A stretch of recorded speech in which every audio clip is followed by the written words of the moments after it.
चलो ठीक है, देखो एक बार बोर्ड की तरफ। लास्ट क्लास मेरे ख्याल में जाते जाते ये हो गया था आप लोग का। अगला नया हेडिंग लिखो आप लोग। हेडिंग में लिखना अनबाउंडेड रीजन। अनबाउंडेड रीजन मतलब अभी तक हम लोगों ने देखा कि एलपीपी का जो लैंग्वेज हमको दिया हुआ रहेगा उसको मान लो कि हम पहले इसका एग्जांपल लेता हूं। पहले ये लैंग्वेज रहेगा आपके पास में। आप लैंग्वेज से जो है वो सारा का सारा ऑब्जेक्टिव फंक्शन इनइक्वालिटी वगैरह फ्रेम करोगे। फिर सारे फ्रेम्ड इनइक्वालिटी वगैरह को आप एक ग्राफ पेपर में प्लॉट करोगे। वहां से फिर आपका ये फीजिबल रीजन निकलेगा। फिर इसके कॉर्नर पॉइंट्स को आप निकालोगे और कॉर्नर पॉइंट्स को निकाल के सारे z का वैल्यू सारे कॉर्नर पॉइंट पर एक एक करके ढूंढोगे। और ढूंढने के बाद में if you are searching for maximum, जो इनमें से सबसे हाईएस्ट वैल्यू रहेगा वहां से आपका आंसर आएगा। If you are searching for minimum, तो इन सारे में से जो लोएस्ट वैल्यू होगा वहां से आपका आंसर आएगा। क्लियर मेरे ख्याल में। लेकिन कॉर्नर पॉइंट से आने वाले हाईएस्ट वैल्यू को मैक्सिमम वैल्यू और कॉर्नर पॉइंट्स मतलब टेबल से आने वाले लोएस्ट वैल्यू को मिनिमम वैल्यू z के लिए तब मानना पॉसिबल है जब आपका ये जो रीजन है ये कैसा हो, बाउंडेड। इस बात को थोड़ा ध्यान से समझना, बहुत इंपॉर्टेंट बात है ये। कॉर्नर पॉइंट्स और कॉर्नर पॉइंट्स के ऊपर में z के वैल्यूज को प्लॉट करने वाला आप हमेशा एक टेबल तो बनाओगे ही। इस टेबल में आने वाला लार्जेस्ट वैल्यू को आप अपना मैक्सिमम का आंसर, या इस टेबल में आने वाला लोएस्ट वैल्यू को आप अपना मिनिमम का आंसर तभी मान सकते हो अगर आपका फीजिबल रीजन बाउंडेड है। बाउंडेड मतलब चारों साइड से वो घिरा हुआ है, चारों साइड से वो क्लोज्ड है। ठीक है। इन केस ऐसा हुआ कि किसी सेट ऑफ इनइक्वालिटीज को प्लॉट करते करते ऐसा कुछ मिला होगा हमको, और प्लॉट करते करते लास्ट में ये जो फीजिबल रीजन, जो शेडेड रीजन आएगा हमारे पास में, ये अगर अनबाउंडेड हो गया, अनबाउंडेड हो गया इन द सेंस कि किसी एक तरफ से ये खुला हुआ रह गया, तो उस केस में कॉर्नर पॉइंट से आने वाले आंसर को हम अपना फाइनल आंसर कंसीडर नहीं कर सकते। कॉर्नर पॉइंट वाला टेबल तक तो हमको बनाना ही पड़ेगा उन क्वेश्चंस में। इसके आगे भी लेकिन एक या दो स्टेप का काम एक्स्ट्रा बचता है वहां। वो क्या काम है, कैसे करना है, नहीं करना है, अभी मैं धीरे धीरे सारा एक्सप्लेन करूंगा आपको। आप ध्यान से देखते रहना। और इसी चीज के ऊपर में आज का हमारा टॉपिक है अनबाउंडेड रीजन। ठीक है। इस क्वेश्चन को करना चाहेंगे हम। z इक्वल्स टू क्या दिया हुआ बताओ, 3x+5y। इनइक्वालिटीज वगैरह पहले से दे के रखा है, कोई दिक्कत वाला बात नहीं। तो पहले इनइक्वालिटी को आप ब्रेक डाउन करो, क्या होगा बताओ। सब लोग ना धीरे धीरे बनाते भी जाना और ध्यान से समझते जाना। कुछ अगर डाउट हो तो इमीडिएटली रोक के पूछ लेना। हाँ? बताओ इसका क्या आ जाएगा। x+2y is equals to 10। Intercept form में कन्वर्ट करोगे तो क्या आएगा, x/10 plus 2y/10 is equals to 1। 2 10 cut के 5, so ultimately x/10 plus I think y/5 is equals to 1। Second वाला प्लॉट करोगे, x+y is equals to 6, so x/6 plus y/6 is equals to 1। Next वाला plot करोगे तो 3x plus y is equals to 8, so 3x/8 plus y/8 is equals to 1। So x upon 8/3 plus y/8 is equals to 1। और फिर आपके पास में होगा x equals to 0 and y equals to 0।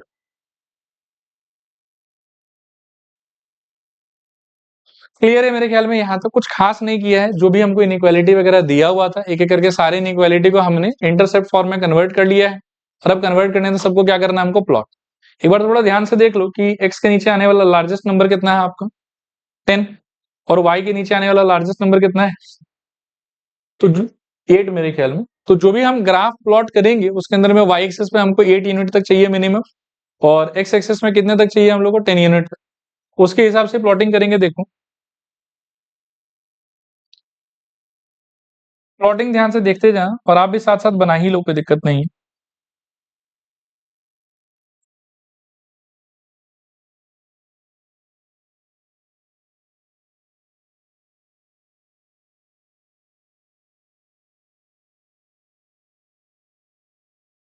पहले x एक्सिस और फिर y एक्सिस।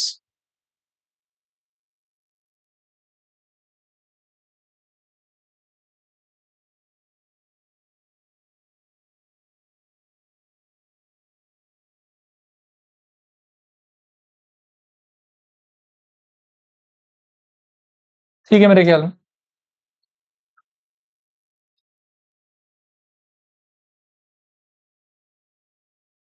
एक्स में मैक्सिमम कितना चाहिए था हम लोग को 10, ठीक। तो मैं बड़ा बड़ा बॉक्स है तो 1 2 3 4 5 6 7 8 9 10 11 तक करके छोड़ देते, और y में अपने को मैक्सिमम कितना चाहिए 8 ना, तो 1 2 3 4 5 6 7 8 9 तक कर लो। पहला वाला इनइक्वालिटी का इक्वेशन क्या था अपना, x by 10 plus Y by 5 equals to 1, तो ये x को कहाँ काटेगा और y को कहाँ काटेगा 5। तो एक लाइन मेरे को चाहिए होगा जो y का 5 और x को 10 पे काट रहा हो इस तरीके से।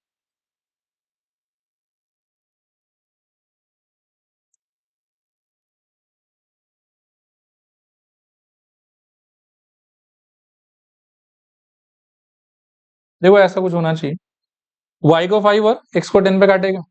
सेकंड इक्वेशन कैसा था आपका, x और y दोनों को 6 पे,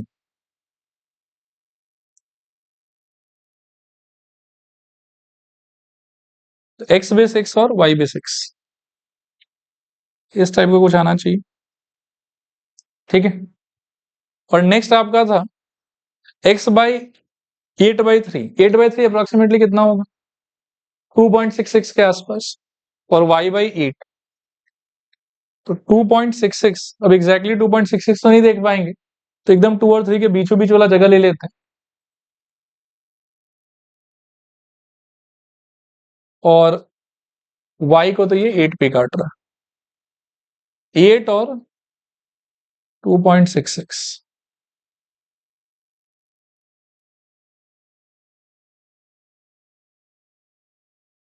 देखो कुछ ऐसा होना चाहिए। अब हर एक का ना मैं इक्वेशन भी थोड़ा लिख देता हूँ, इसका पेरेंट इक्वेशन था x plus 2y equals to 10, तो पिंक वाले पे हम लिख देंगे x plus 2y is equals to 10, red वाले का parent equation x plus Y equals to 6, और ब्लैक वाले का parent equation 3x plus Y equals to 8, ठीक है। यहां तक सब लोग कर लो अच्छे से, उसके बाद आगे बढ़ते हैं। ये हो गया सबका, तो बोलो आगे चलते, हो गया सबका, ये तो सिर्फ प्लॉटिंग हुआ मेरे ख्याल में। अब नेक्स्ट क्या चाहिए, आप एरिया चाहिए होगा, रीजन चाहिए होगा। रीजन के लिए एक अच्छा बात है इस क्वेश्चन के अंदर में कि इसमें से कोई भी लाइन जो है वो ओरिजिन से पास नहीं कर रहा, तो हम ओरिजिन को हर एक के अंदर में टेस्ट पॉइंट की तरह ले सकते हैं। और मेरे ख्याल में चाहे इसमें ओरिजिन डालू, चाहे इसमें डालू, चाहे इसमें डालू, किसी में भी ओरिजिन सेटिस्फाई नहीं करेगा, सोच के देखो। 0 plus 0 greater than equals to 10, गलत बात। 0 plus 0 greater than equals to 6, गलत बात। 0 plus 0 greater than equals to 8, ये भी गलत बात। सारा बात गलत ही है। तो इनमें से सिंस किसी भी इनइक्वालिटी को 0,0 सेटिस्फाई नहीं कर रहा है, देयरफॉर इनमें से किसी भी ग्राफ का जो फिजिबल रीजन या जो सपोर्टिंग रीजन हमको चाहिए था, वो ओरिजिन के तरफ वाला एरिया होगा कि ऑपोजिट वाला एरिया होगा, हर एक का ऑपोजिट वाला ही एरिया होगा। तो मैं भाई काम करता हूं कि जो फिजिबल रीजन हमारा अल्टीमेटली आएगा ना, मैं उसको मार्क कर लेता हूं। आप ध्यान से देखना, इस लाइन के आगे चाहिए मेरे को, इसके भी ऊपर चाहिए मेरे को, रेड वाले से भी ऊपर चाहिए मेरे को, और पिंक वाले से भी ऊपर चाहिए मेरे को। तो अल्टीमेटली जो मेरा एरिया आएगा वो ये वाला होना चाहिए। ब्लैक वाले से ऊपर रहूंगा, जैसे ब्लैक रेड दोनों आ गए तो रेड से भी ऊपर जाने लग जाऊंगा, और पिंक से तो ऊपर रहना ही है मेरे को, और यहां पर भी इससे ऊपर रहना। क्लियर है। तो ओवरऑल ये जो एरिया है ना आपका, ये है आपका फिजिबल रीजन। देखो आया समझ के नहीं आया, क्लियर है मेरे ख्याल में, ये है आपका फिजिबल रीजन। और इस बार आप फिजिबल रीजन को ध्यान से देखो कि फिजिबल रीजन कैसा आया है, आप बाउंडेड है कि अनबाउंडेड है, अनबाउंडेड है। तो इसमें भी आप वो कॉर्नर पॉइंट ढूंढोगे, कॉर्नर पॉइंट से रिलेटेड आप टेबल बनाओगे, लेकिन टेबल से जो आपका कंक्लूजन होगा ना, वो फाइनल आंसर नहीं होगा। उसके बाद 2 स्टेप हमको थोड़ा और करना है, ठीक है। अब यहां सबसे पहले आप आइडेंटिफाई करो कि कॉर्नर पॉइंट एक्चुअली होगा कौन कौन, किसको किसको आप बोलोगे कि ये मेरा कॉर्नर पॉइंट। आई थिंक एक पॉइंट होना चाहिए ये वाला, क्या देखो तुम सही कह रहा हूं, एक पॉइंट होना चाहिए मेरे ख्याल में ये वाला, एक पॉइंट होना चाहिए मेरे ख्याल में ये वाला, और एक पॉइंट होना चाहिए मेरे ख्याल में ये वाला। सही है। इसको अपन कह देते हैं, मान लो कि ये ए है, ये बी है, ये सी है, और ये वाला डी। तो इसमें से किसी किसी को तो शायद हम डायरेक्टली आइडेंटिफाई कर सकते हैं, और किसी किसी में थोड़ा दिक्कत आएगा। मैं यहाँ पर लिस्ट रेडी कर देता हूँ, फिर अगले पेज पे टेबल बना लेंगे। टेबल यहाँ नहीं बना रहा हूँ। ए क्या है आपका बताओ, सब लोग ट्राई करो। I think 0,8, very good. B क्या है आपका, तो बी में मेरे ख्याल में थोड़ा समस्या है, सी में भी थोड़ा समस्या है एक बार के लिए। और आप कभी भी ना ग्राफ पेपर में कौन कहाँ है प्लीज उसके बेसिस पे आंसर मत देना। बहुत बार चांसेस है कि लाइन मोटा पतला होने की वजह से वो थोड़ा हिल गया हो, तो आप उस पर इतना डिपेंड मत करना। मतलब बस जब एक्सेस को काट रहे हो तब तो आपको पता है एग्जैक्टली कि यहाँ काट रहे हो, बाकी बीच का पॉइंट है तो वो वाला तरीका नहीं लगाएंगे। हाँ, डी का लोकेशन बताओ, डी ये वाला क्या हो जाएगा बताओ, 10,0। अभी बी को अगर आप ध्यान से देखोगे तो बी बेसिकली मुझे लगता है, बी जो है ना ये वाला, तो ये ब्लैक लाइन और रेड लाइन का इंटरसेक्शन, ठीक है। तो ब्लैक का इक्वेशन देखो क्या, 3x plus Y equals to 8, और रेड का इक्वेशन क्या है, x plus Y equals to 6। इन दोनों को सब्ट्रैक्ट कर लो आप, तो 3x plus Y equals to 8 minus x plus Y equals to 6 क्या हो जाएगा, वाई वाई कट गया, 3x माइनस 6 का वैल्यू 2x, और 8 माइनस 6 का वैल्यू 2, तो 2x equals to 2, x equals to कितना आ गया 1, और इसमें 1 डाल दोगे तो कितना आ जाएगा, y इक्वल्स टू 5। तो आपका पॉइंट बेसिकली क्या हुआ, 1,5। अब इतना कॉमन सेंस खुद से यूज करना पड़ेगा, ठीक है। फिर इसी तरीके से अगर आप सी पॉइंट को देखो तो सी मेरे ख्याल में पिंक वाला लाइन और रेड वाला लाइन का पॉइंट ऑफ इंटरसेक्शन, सही कह रहा हूं। तो इस बार आपको पिंक का इक्वेशन और रेड के इक्वेशन को सॉल्व करना है। अगेन आई विल से कि सीधा सीधा सब्ट्रैक्ट कर लो आप, तो एक्स एक्स कट गया आपका डायरेक्टली, 2y माइनस वाई का वैल्यू कितना आएगा y, और 10 माइनस एक्स का वैल्यू कितना आएगा 4, तो y का वैल्यू 4 हो गया, और डाल देने से x का वैल्यू कितना हो जाएगा 2, ठीक है। तो क्या पॉइंट आया आपको बताओ, 2,4। क्लियर है मेरे ख्याल में। अब आप टेबल बना लो, तो टेबल में z वैल्यूज क्या क्या है आपका, या z वैल्यूज नहीं, आप तो बोलो कॉर्नर पॉइंट्स, कॉर्नर पॉइंट्स एक बार फटाफट बताना। ए क्या आया था 0,8, बी क्या आया था 1,5, सी 2,4 एंड डी 10,0। अब इसको फटाफट एक बार आप z में डाल, वैल्यूज ऑफ z, और क्या आ रहा है बताओ, 40 क्या 40, फिर बी पे, सी पे, और डी पे 30। बड़ी ये आ गया। आप क्या सर्च कर रहे थे, मिनिमम के मैक्सिमम, मेरे ख्याल में हम मिनिमम सर्च कर रहे थे, ठीक है। अब एक बात को समझो कि यदि ये शेडेड पोर्शन, ये फिजिबल रीजन मेरा बाउंडेड आया होता ना, तो चुपचाप हम बोलते कि z इक्वल्स टू 26 ही z का मिनिमम वैल्यू है, एंड वो तब होगा जब x का वैल्यू हम 2 लेंगे और y का वैल्यू कितना लेंगे 4, कहानी खत्म। लेकिन सिंस रीजन बाउंडेड नहीं है, रीजन आपका अनबाउंडेड है, देयरफॉर आप z इक्वल्स टू 26 पे ट्रस्ट नहीं कर सकते। हो सकता है कि आगे चल के यही आंसर होगा, और हो सकता है कि आगे चल के ये आंसर नहीं हो। Whenever your region is unbounded, you cannot trust the answer that you get from the table. चलेगा यहां तक। अच्छा, z को हम किसके लिए सॉल्व कर रहे थे फिर बताओ, मिनिमम के लिए। टेबल क्या क्लेम कर रहा है, क्या मिनिमम होना चाहिए, 26 मिनिमम होना चाहिए।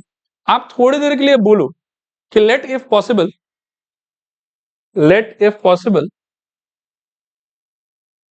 z, टेबल क्या आंसर बोल रहा है फिर से बताओ 26। आप बोलो कि अगर पॉसिबल है तो z को इससे भी छोटा ले लो, let if possible z less than 26, चलेगा। z का इक्वेशन क्या है, 3x प्लस 5y, इसको लिखो आप, this implies 3x plus 5y less than कितना 26। इसका भी ना आपको एक तरीके से प्लॉटिंग करना है, सेम ग्राफ पेपर, ठीक है। तो इसके प्लॉटिंग के लिए देखो क्या हो जाएगा, इक्वेशन के हिसाब से 3x plus 5y is equals to 26, so x upon या 3x upon 26 plus 5y upon 26 is equals to 1, so x upon 26 by 3 plus y upon 26 by 5 is equals to 1। 26 by 3 approximately कितना हो, 8 point something, 8.66 ही हो जाएगा क्या, और 26 by 5 कितना हो जाएगा, मेरे ख्याल में 5.25 क्या 5.2, दिस इज इक्वल्स 1, ऐसा कुछ आ रहा है, चलेगा मेरे ख्याल में। अब मेरे को क्या करना है कि इस इनइक्वालिटी का जो भी लाइन आएगा वो भी मेरे को सेम ग्राफ में प्लॉट करना है, और आगे चल के इस इनइक्वालिटी का जो रीजन होगा हमको वो भी प्लॉट करना है उसके लिए। चलेगा मेरे ख्याल में यहाँ, ठीक है ना। और इसको प्लॉट करने के लिए this is the equation which needs to be plotted. तो x को काटना है 8.66 पे, y को काटना है कहां पे 5.2 पे।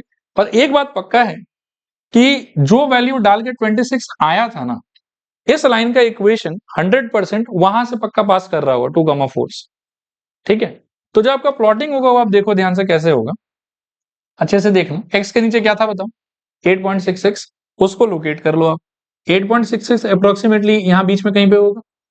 y के नीचे क्या था बताओ, 5.2, तो ये रहा आपका 5 और कहीं पे यहां पे होगा, चलेगा। और इसको पक्का c से भी पास करना ही कर रहा है, ठीक है। यहां से पास करेगा, c से पास करेगा, क्योंकि c पे आया था ना 26 हमारा, हाँ। तो यहां से पास करेगा, जिस पे 26 आया उससे पास करेगा, और यहां से पास करेगा। ऐसा एक लाइन बनाना है। और एक खास बात कि इस इनइक्वालिटी में इक्वल साइन है कि नहीं, तो जो लाइन इसका बनेगा वो डॉटेड होगा कि सॉलिड होगा, डॉटेड होना चाहिए। तो चलो डॉटेड बनाते हैं फिर। ग्रीन दिखेगा आपको, ऐसे ऑप्शन तो और भी है। ग्रीन दिख रहा है क्या, देखो तो, दिख रहा है। उतना क्लियर नहीं है वीडियो। देखो कुछ डार्क कलर लेते हैं, या देखते हैं क्या ऑप्शन। पिंक, पिंक तो यूज किया हुआ है पहले से। हाँ रेड ले लूं, रेड भी यूज किया हुआ है, लेकिन ठीक है चलो डॉटेड रहेगा तो डिस्टिंग्विश हो जाएगा, ठीक है मेरे ख्याल में।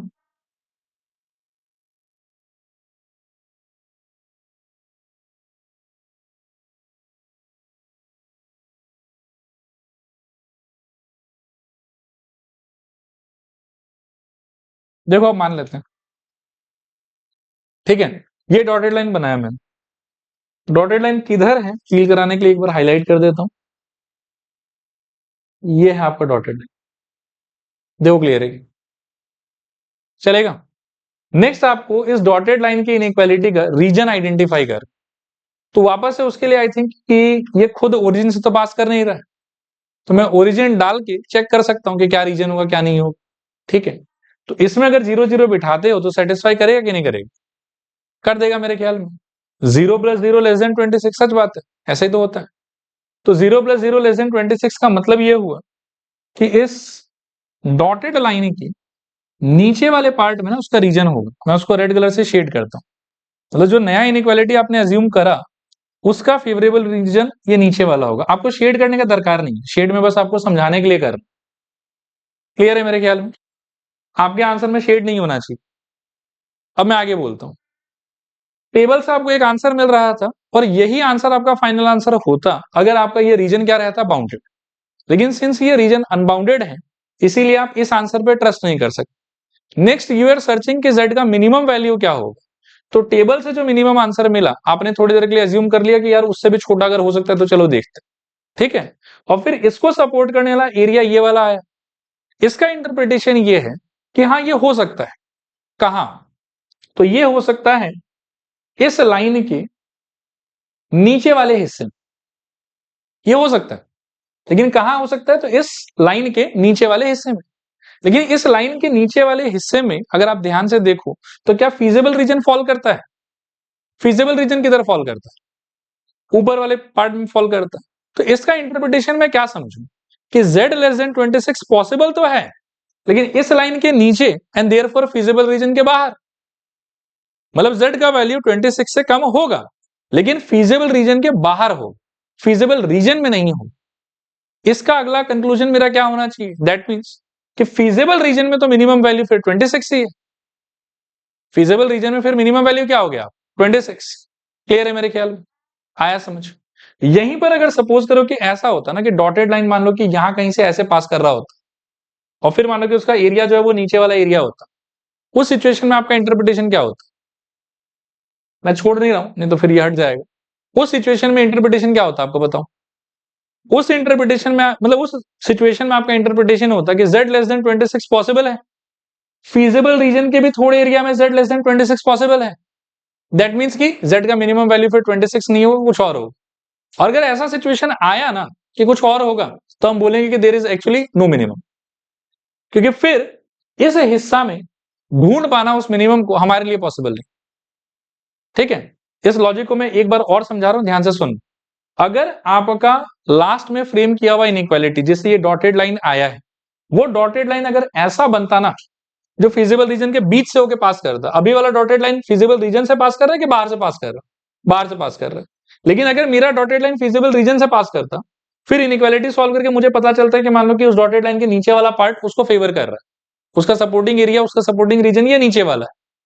तो उस केस में मेरा इंटरप्रिटेशन क्या होना चाहिए था कि इस रेड लाइन के नीचे वाले पार्ट में z लेस देन 26 होगा, और उसके अंदर में थोड़ा सा पुराना फीजिबल रीजन का पार्ट भी आ रहा है। इसका मतलब ये है कि फीजिबल रीजन के अंदर में भी कुछ हिस्सा ऐसा है जहां पे z का वैल्यू 26 से क्या हो जाएगा, कम। दैट मीन्स कि 26 को हम इस फीजिबल रीजन में मिनिमम वैल्यू तो नहीं बोल सकते हैं फिर, और उस सिचुएशन में हमारा कंक्लूजन ये होगा कि z हैज नो मिनिमम, क्योंकि उस मिनिमम को फिर हमारे लिए ढूंढ पाना पॉसिबल नहीं है। बाकी इन शॉर्ट अगर मैं आप लोगों को बताऊं तो ये तो समझने के लिए अच्छा था, बाकी आप एकदम टेंशन मत लो। आपका लॉजिक ये है कि टेबल बनाना है और ग्राफ को देखना है। अगर बाउंडेड हुआ तो जहां टेबल का जो आंसर होगा वही हमारा आंसर, लेकिन अगर अनबाउंडेड हुआ तो हम टेबल के आंसर को देख के एक और नया इनइक्वालिटी बनाएंगे। अगर मिनिमम का क्वेश्चन है तो we will assume z less than the minimum value from the table, और अगर मैक्सिमम का सवाल होता तो हम अज्यूम करते z greater then maximum value that I get from the table. ठीक है, नए इनइक्वालिटी को हम प्लॉट करते, अगर वो इनइक्वालिटी बाहर बाहर से निकल जाता है तो जो टेबल बोल रहा है वही आंसर, लेकिन अगर वो डॉटेड लाइन, वो इनइक्वालिटी का ग्राफ फिजिबल रीजन के बीचों बीच पास होता है, फिजिबल रीजन के अंदर से पास होता है, तो उस केस में we have got no answer. अगर ये डॉटेड लाइन बाहर बाहर से पास हो जाता है तो जो टेबल बोल रहा है वही आंसर, लेकिन अगर ये डॉटेड लाइन फिजिबल रीजन के अंदर अंदर से पास होता है, बीच से पास होता है, तो हम क्या बोलेंगे बताओ, नो आंसर। चाहे मैक्सिमम का सिचुएशन हो चाहे मिनिमम का सिचुएशन, बस मैक्सिमम मिनिमम में यही एक बदलाव होगा कि अगर मिनिमम का सवाल है तो टेबल का जो मिनिमम वैल्यू है हम बोलेंगे कि let z less than the minimum value, और अगर मैक्सिमम का सवाल है तो हम बोलेंगे लेट z ग्रेटर देन, मान लो कि मैक्सिमम होता तो हम ग्रेटर देन 40 बोलते उसको। ठीक है, और फिर से उस नए इनइक्वालिटी को प्लॉटिंग अगर करने के बाद आपका डॉटेड लाइन फिजिबल रीजन के बाहर बाहर से निकल गया, ठीक है, तो फिर जो टेबल बोलता है वो आंसर है।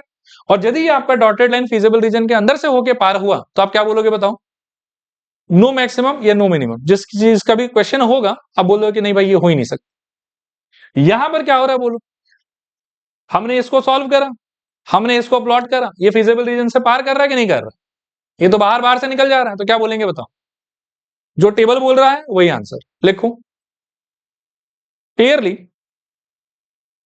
Clearly the region of, clearly the region of z less than 26, z less than 26, clearly the region of z less than 26 lies outside the, lies outside the feasible region, lies outside the feasible region. Hence z equals to 26 will be the minimum value, will be the minimum value, and it will occur at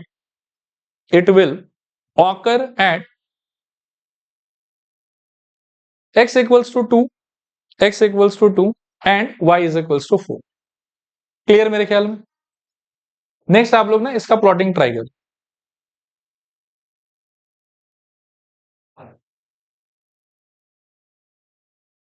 आओ तो देखते हैं एक बार,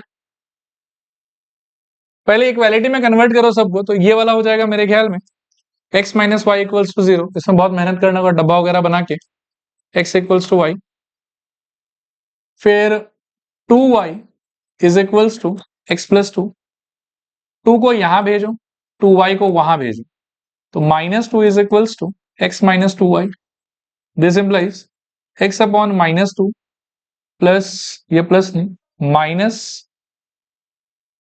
2y upon फिर से minus 2 is equals to 1। मतलब हर एक को माइनस 2 से डिवाइड कर लिया, फिर सिंप्लीफाई करने पे ये क्या होगा, x के नीचे तो -2, ये माइनस माइनस प्लस हो जाएगा और y बाई कितना आ जाएगा 1, दिस इक्वल्स टू 1।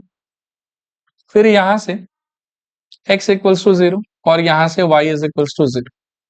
और इसके लिए डब्बा वगैरह बनाओगे, सिंपल ये इक्वेशन तो वैसे x और y, आप x का वैल्यू एक बार 1 ले लो तो y का वैल्यू 1 होगा, 2 ले लो तो 2 चलेगा मेरे ख्याल में। आइए प्लॉटिंग करें इसका। फिर से हमको चाहिए होगा x एक्सिस और y एक्सिस।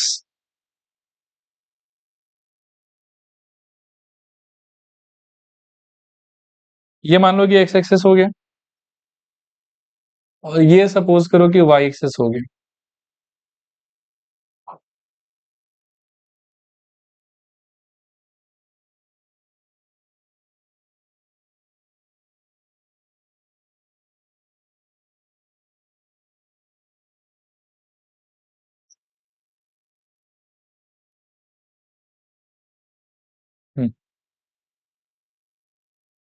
क्लियर है मेरे ख्याल में x और y एक्सिस।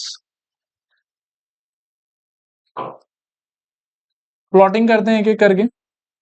पहले वाले को थोड़ा रुक के करेंगे, पहले ये सेकंड वाले को कर लो। ये कहां कहां से पास होना चाहिए, -2 और 1 से ना। ये मान लो कि आपका, ये थोड़ा और क्लियर रखने के लिए मैं बड़ा बना देता हूँ इसको 1। फिर मान लो कि ये वाला 2 पीछे आओगे तो ये वाला -1, ये एक सेकंड, ये वाला -1 और ये वाला आपका हो गया -2 और 2 तक चाहिए होगा हम लोग को तो 1 और ये वाला 2 चलेगा मेरे ख्याल में। इसको देखोगे तो x -2 पे और y 1 पे, तो आपका जो ग्राफ है वो मेरे ख्याल में -2 और 1 ऐसा कुछ होना चाहिए।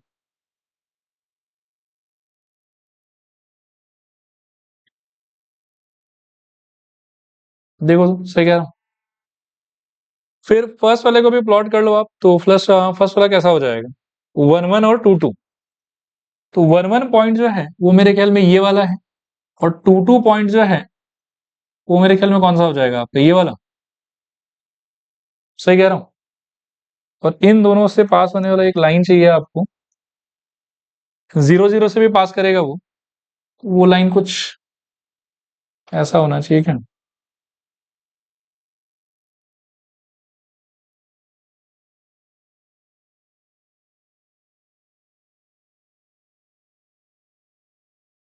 देखो ऐसा कुछ आएगा, ठीक है। और फिर इसके अलावा x एक्सेस y एक्सेस तो प्लॉटेड ही है, चलेगा ना।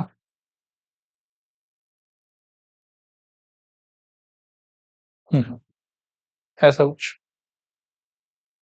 और दोनों पे एक बार अगर हो सके तो इक्वेशन भी लिख देते हैं। पिंक वाले का इक्वेशन क्या है, 2y is equals to X plus 2 या -x plus 2y is equals to 2 सोच लो, थोड़ा कन्वीनियंट होगा। और इसका है मेरे ख्याल में क्या, x is equals to y। ठीक है। फिजिबल रीजन का बात करते हैं। पिंक वाला तो शायद ओरिजिन से पास नहीं कर रहा, तो उसमें ओरिजिन डाल के चेक कर सकते हो आप। इसमें अगर डालोगे 0 0 इस वाले में, तो इमेजिन करोगे सेटिस्फाई कर रहा है कि नहीं कर रहा। मेरे ख्याल में कर रहा है। y की जगह 0 और यहां पर भी 0, 0 is less than equals to 0 plus 2, सही बात है, यहाँ 2 रहेगा। तो पिंक वाले के लिए जिधर ओरिजिन है वो एरिया उसका फिजिबल रीजन, ये वाला चलेगा। और रेड वाले के लिए आप 0 0 यूज नहीं कर सकते क्योंकि वहां से तो आपका लाइन पास कर रहा है। तो आप कोई ऐसा पॉइंट यूज करोगे जहां से आपका लाइन पास नहीं कर रहा। वो पॉइंट मेरे ख्याल में सबसे सेफ क्या हो सकता है बताओ। ये तो आप 1 0 ले लो ये वाला, और या फिर आप कुछ ले लो 0 1 भी ले सकते हो, कोई दिक्कत नहीं है, कोई एक लेने से हुआ। मान लो कि मैं 1 0 को टेस्ट करूं, तो 1 0 अगर मैं इसमें डालूं तो x की जगह पे 1 और y की जगह पे 0 सेटिस्फाई तो कर रहा है शायद।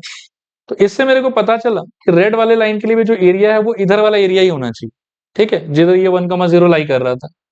तो इसका भी जो एरिया है वो हो जाएगा मेरे ख्याल में नीचे की तरफ रेड वाले का। और y ग्रेटर देन 0 मतलब इधर, और x ग्रेटर देन 0 मतलब वापस से ऊपर, ठीक है। तो उल्टा बोल दिया शायद, y ग्रेटर देन 0 ये होगा और x greater than equal to 0 ये वाला, चलेगा मेरे ख्याल में। अभी सब मिला जुला के थोड़ा सा ना मैं लाइंस को एक्सटेंड कर देता हूँ ताकि फीलिंग एकदम क्लियर रहे। कर पाएंगे क्या यहाँ से एक्सटेंड? नहीं कर पाएंगे, छोड़।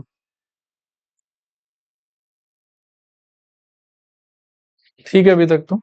अच्छा, सबका मिला जुला के जो रीजन होगा थोड़ा सा तो वो अजीब सा होगा। देखो यहाँ रेड कलर से शेड कर रहा हूँ, पिंक लाइन के नीचे रहना चाहिए, रेड लाइन से भी नीचे ही रहना चाहिए, और ये नीचे वाले एक्स एक्सिस से ऊपर रहना चाहिए।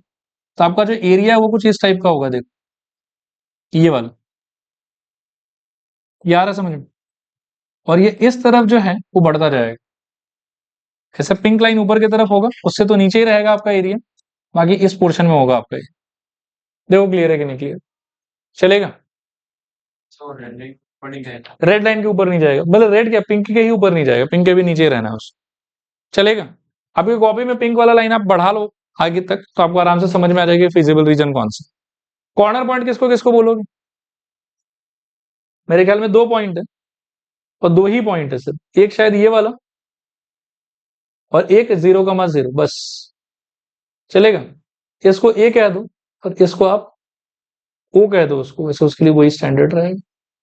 तो ओ का कोऑर्डिनेट तो पता है 0,0, ठीक है। और ए का कोऑर्डिनेट क्या हो जाएगा? ए जो है वो वापस से x इक्वल्स टू वाई और इसका पॉइंट ऑफ इंटरसेक्शन। तो आप x की जगह पर y रिप्लेस कर दो, -y plus 2y is equals to 2। तो y इक्वल्स टू कितना आ गया 2, और x is equals to y, तो वो दूसरा वाला भी 2। तो क्या हो जाएगा बताओ? 2,2 मिल गया आपको आपका कॉर्नर पॉइंट। अब आप टेबल बनाओ अपना नॉर्मली जैसे बनाते हो। तो कॉर्नर पॉइंट्स आपको मिला है क्या? 0 पे 0,0 और a पे 2,2। अच्छा, इस पे z का आंसर क्या होगा? 0,0 पे 0 ही होना चाहिए, और a पे क्या होगा? 6। आप क्या चीज के लिए ढूंढ रहे थे? मैक्सिमम के लिए ढूंढ रहे थे। रीजन आपका अनबाउंडेड आया है, और टेबल कहता है कि मैक्सिमम वैल्यू कितना होना चाहिए? 6। ट्रस्ट करोगे कि नहीं ट्रस्ट करोगे? नहीं ट्रस्ट करोगे। और जो अपना नया आप टेस्टिंग एक इनइक्वालिटी बनाओगे, वो क्या बनाओगे? z is greater than the value given by table, वो है 6। तो लिखो let if possible z greater than 6, let if possible z greater than 6। चलेगा मेरे ख्याल में यहां तक? अच्छा, z का एक्सप्रेशन क्या था? x प्लस 2y डाल दो, इसको वैसे रफ में कर लो आप। x plus 2y is equals to 6, so x by 6 plus y by कितना 3 इज इक्वल्स टू 1। और यहां आप लिखोगे x plus 2y greater than 6। चलेगा मेरे ख्याल में यहां तक? प्लॉटिंग में x पे आपको अब 6 चाहिए होगा, थोड़ा और बड़ा करना होगा, 2 3 4 5 और 6, और y पे कहां तक चाहिए? 3 तक ना, तो 3। और जो नया लाइन आएगा वो कैसा आएगा? सॉलिड की डॉटेड, डॉटेड आना चाहिए। कहां कहां से पास करना चाहिए बताओ?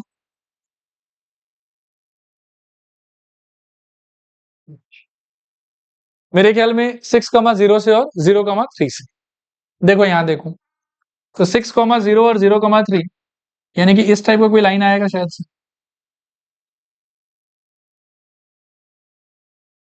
सही कह रहा हूं क्या? देखो ऐसा,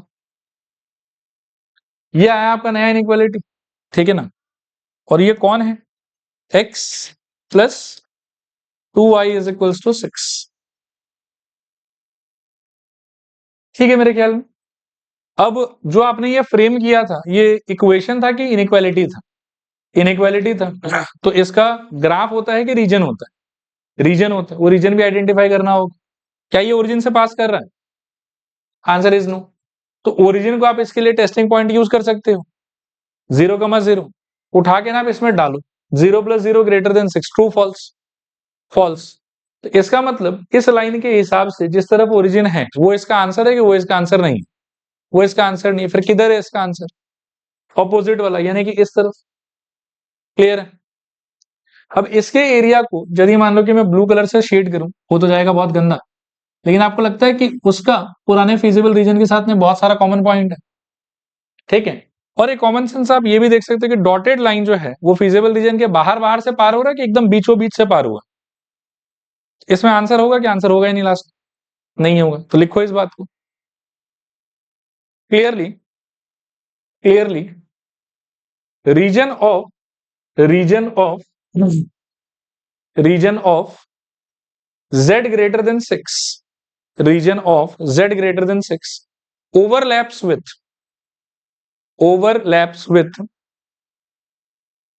feasible region, hence it has no maximum, इसका कोई मैक्सिमम नहीं हो। देखो क्लियर। अब यहां तक तो डायरेक्ट इनक्वालिटी वाला देख लिया। अब एक वर्ड प्रॉब्लम है जो इसी कैटेगरी में चला जाएगा। आप पहले इसको पढ़ो फिर बात करते हैं।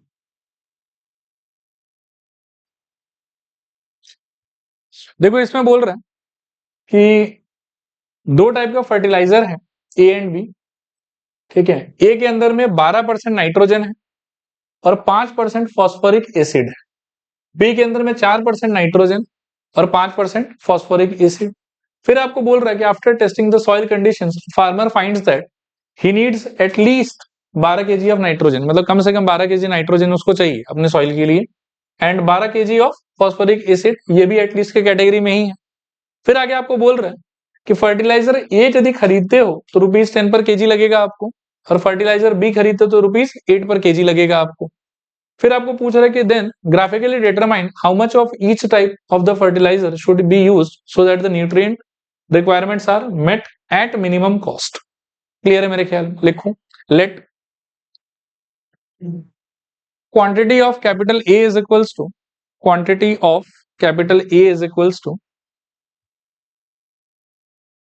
x kg and quantity of capital B is equals to y kg. Quantity of capital A is equals to x kilogram and B is equals to y kilogram. Rate क्या था इनका? ए का शायद 10 रुपए करके और बी का 8 रुपए करके। तो आपका z क्या हो जाएगा? 10x प्लस 8y, ठीक है।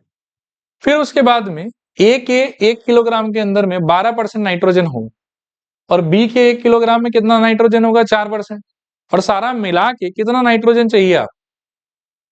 Minimum 12 KG, at least 12 kilogram. तो क्या लिखोगे बताओ? मेरे ख्याल में ध्यान से सुनना, 12/100x प्लस क्या, बी में 4% है तो 4/100y greater than equals to 12, ठीक है। 4 से कट जाएगा शायद ये, तो इधर 3 और इधर 25, और ये भी कटेगा 1 और 25, और 25 क्रॉस मल्टीप्लाई हो जाएगा तो क्या होगा बताओ? 3x plus Y greater than equals to 300 क्या? एक इनइक्वालिटी ये हो गया आपको। इसी तरीके से लिखो अगेन, अगला इनइक्वालिटी क्या होना चाहिए बताओ? फॉस्फोरिक एसिड का अगर देखोगे तो इसमें 5% है और दूसरे वाले में भी 5% है, तो लिखो 5/100x plus again 5/100y is greater than equals to 12। ये भी कटेगा मेरे ख्याल में 20 और ये भी कटेगा 20, क्रॉस मल्टीप्लाई हो गया 240, x plus Y greater than equals to 240। तो बाकी वो दो तो रहेगा ही, x greater than equal to 0 and y greater than equal to 0, चलेगा। अब इन सारे को पहले आप इक्वालिटी में कन्वर्ट करो, तो पहले वाले क्या आ जाएगा बताओ? 3x plus Y equals to 300, तो आपको मिलेगा 3x by 300 plus y by 300 is equals to 1, cut के ये वाला 100, x upon 100 plus y by 300 is equals to 1। Second inequality आपका था x plus Y is equals to 240, so x by 240 plus y by 240 is equals to 1। अगला मिलेगा आपको x equals to 0 and y equals to 0, चलेगा यहां तक। एक बार ना x और y के नीचे के नंबर्स को अच्छे से देख लो, तो उससे आपको स्केल का हल्का फुल्का आइडिया हो जाएगा कौन सा स्केल बेटर रहेगा आपके लिए। प्रॉब्लम तो हर एक में ही आएगा, किसी में भी ये सारा का सारा डिविजिबल तो हो नहीं रहा है, ठीक है। तो मेरे ख्याल में आप 50-50 करके ले लो, तो थोड़ा सा एक पार्ट या दो पार्ट में कहीं थोड़ा अप्रोक्सीमेशन लगाना होगा, बाकी मोटा मोटा अपना काम हो जाएगा। तो लिखते ग्राफ के अंदर में पहले एक्स एक्सेस, फिर वाई एक्सेस, ठीक है। प्लॉटिंग के लिए 50 करके लिखना स्टार्ट करूं, तो मेरे ख्याल में यहां पे 50, 100, 150, 200, 250, 300 और 350। दूसरे वाले में फिर से 50, 100, 150, 200, 250, 300 और 350। इतना शायद चाहिए नहीं था, बट चलो बना दिए। पहले वाले का प्लॉटिंग अगर करूं तो क्या आएगा बताओ, x/100 plus y/300 is equal to 1। तो x को 100 पे और y को कहां पे, 300 पे। पहला वाला लाइन आपका कुछ ऐसा आना चाहिए, देखो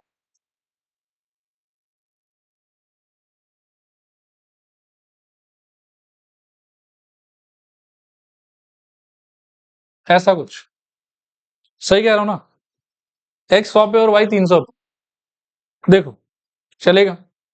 दूसरे वाले में x भी 240 और y भी कहां पे, 240। अब 240 तो हमारे ग्राफ में है नहीं ढंग से, बट 240 हम मान के चलेंगे कि इसी के बीच में कहीं पे होगा। 200, 250 तो थोड़ा इस तरफ ही होना चाहिए, यहाँ पे कहीं पे, ठीक है। और 240 यहां पर भी कहीं पे यहाँ पे होना चाहिए। तो जो आपका लाइन आएगा वो कुछ इस टाइप का होगा, देखो ऐसा, सही कह रहा हूँ शायद। लाइन सबका इक्वेशन भी एक बार लिखते चलते हैं, बाद में सॉल्व भी करना होगा। 3x plus Y equals to 300 और दूसरे वाले का x plus Y equals to 240, ठीक है। अच्छा, दोनों में से कोई भी ओरिजिन से पास नहीं कर रहा, तो ओरिजिन को टेस्टिंग की तरह यूज कर सकते हो। ओरिजिन अगर आप दोनों के ही इनइक्वालिटी में डालोगे तो आई थिंक सेटिस्फाई नहीं करेगा, सही कह रहा हूं क्या, ये भी नहीं सेटिस्फाई होगा और ये भी नहीं सेटिस्फाई होगा। तो ओरिजिन के तरफ वाला जो रीजन है वो किसी का भी एरिया नहीं होगा, दोनों का एरिया कहाँ का होगा, ओरिजिन के ऑपोजिट वाला। तो फाइनली आपका एरिया, और साथ ही साथ ये हो जाएगा आपके लिए y ग्रेटर देन 0 और ये हो जाएगा आपके लिए x greater than equal to 0, ठीक है। तो सब मिला जुला के जो आपका एरिया आना चाहिए वो आना चाहिए ये वाला, ध्यान से देखना।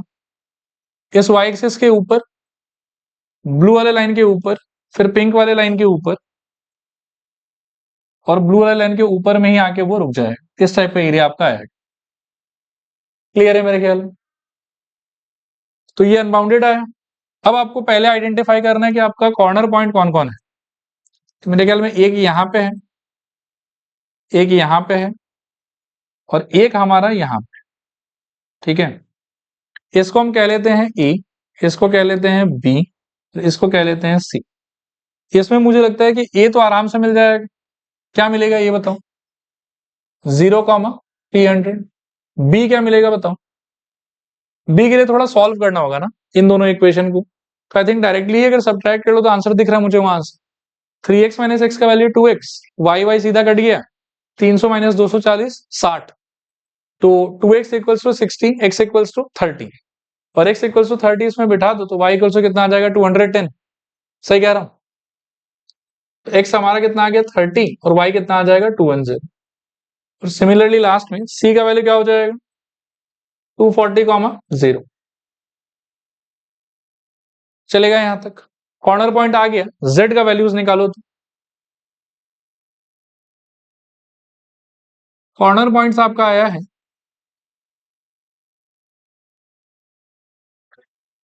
a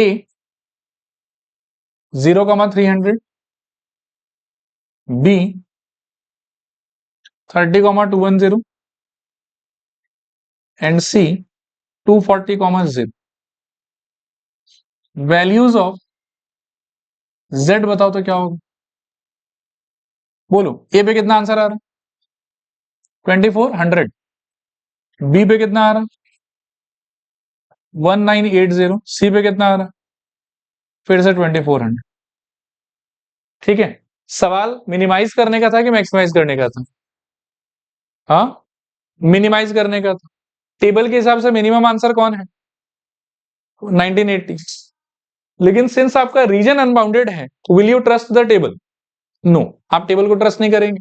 क्या करेंगे आप लिखेंगे, लिखिए लेट z लेस देन 1980। ठीक है, z का एक्सप्रेशन क्या था?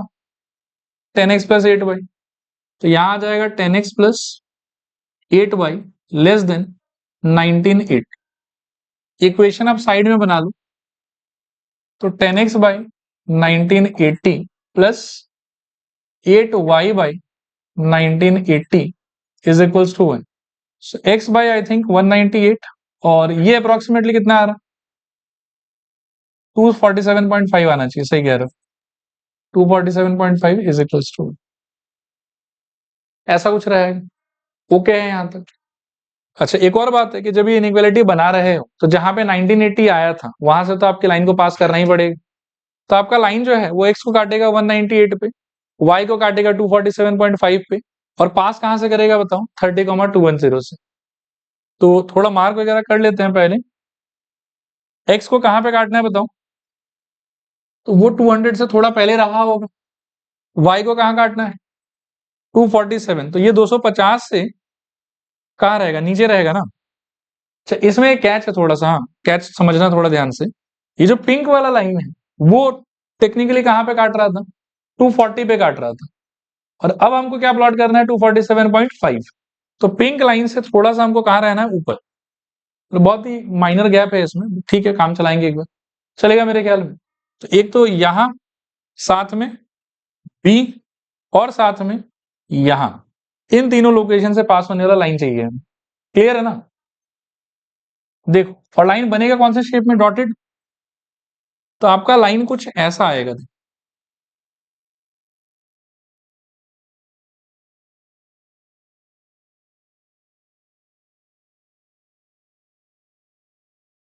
देखो, हाईलाइट कर देता हूं एक बार।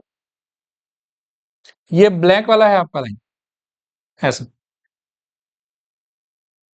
क्लियर है? आया समझ? ओरिजिन से पास कर रहा है कि नहीं कर रहा? तो इसके रीजन को ढूंढने के लिए ओरिजिन यूज किया जा सकता है। ओरिजिन को उठाओ और इसके इनइक्वालिटी में पुट करो, सोचो सेटिस्फाई होगा कि नहीं होगा? होगा। 0 प्लस 0 लेस देन 1980, सही बात है। तो जो डॉटेड लाइन का रीजन है वो कहां वाला रीजन होना चाहिए बताओ? उसके नीचे वाला। और नीचे वाला रीजन अगर होता है तो फीजिबल रीजन के अंदर की बाहर? फीजिबल रीजन के तो बाहर। और अगर फीजिबल रीजन के बाहर, दैट मीन्स टेबल से जो आंसर आया था वो मानना है कि नहीं मानना है? मानना है। अगर फीजिबल रीजन के अंदर से ये पास करता तो टेबल के आंसर को नहीं मानना है, और उस टाइम पर मैक्सिमम मिनिमम होगा ही नहीं उसका। लेकिन अगर ये बाहर से पास कर रहा है तो टेबल जो आंसर दे रहा है वही हमारा आंसर। लिखो clearly, clearly the region of z less than 1980, the region of z less than 1980 passes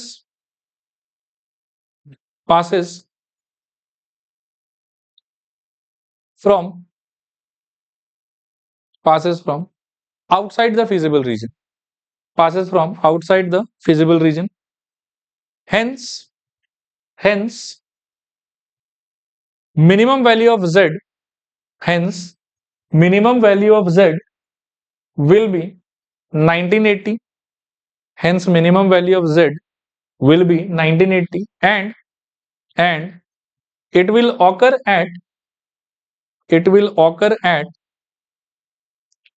x equals to 30 and y is equals to 210. x equals to 30 and y is equals to 210. ठीक है, चलो आज के लिए इतने। वैसे एक चीज सुन लो, ये चैप्टर पूरा खत्म, बस अब अगले क्लास में थोड़ा सा पीवाईक्यू डिस्कस करना है इसका, बाकी चैप्टर में और कुछ पढ़ाने का नहीं।